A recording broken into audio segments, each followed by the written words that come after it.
en place. Quelques-uns sont carrément qualifiés d'opposants. Il en est ainsi notamment des membres des mouvements dénommés Lucha, Filimbi et plus récemment Quatrième Voie. La Constitution de la République démocratique du Congo, qui garantit les libertés de pensée, de conscience et de religion, d'expression, des réunions pacifiques et sans armes ou d'association, conditionne formellement l'exercice de toutes ces libertés au respect notamment de la loi. La loi congolaise organise et réglemente toute activité humaine se déroulant sur le territoire de la RDC, particulièrement en ce qui concerne l'identification de leurs auteurs, et ce, pour des raisons évidentes de protection aussi bien du public que des auteurs de l'activité concernée.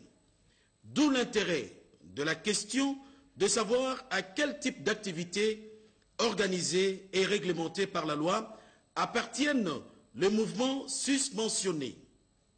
Leurs membres ne peuvent en aucune manière être qualifiés d'opposants, car l'opposition n'est composée que de partis politiques constitués et fonctionnant conformément à la loi sur le parti politique. Si donc les activités de ces mouvements sont politiques, il leur revient de se constituer en parti politique, ce qui ne leur est pas interdit. Ces mouvements ne peuvent non plus être considérés comme des ONG de défense des droits de l'homme, car celles-ci sont également organisées et réglementées par une loi à laquelle ils ne se sont jamais conformés.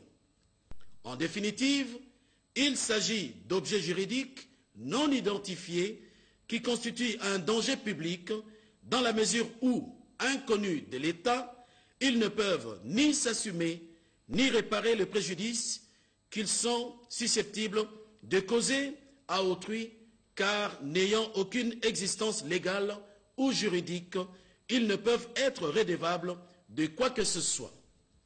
Quant aux prétendues arrestations arbitraires clamées à longueur de journée, il importe que ceux qui les allèguent en articulent le preuve devant l'autorité judiciaire, celle compétente pour déclarer justifiée ou non une arrestation. L'opinion publique doit se méfier de l'intoxication et des appels réitérés à la déstabilisation du pays orchestrés par ces hors-la-loi que l'État se doit de mettre hors d'état de nuire.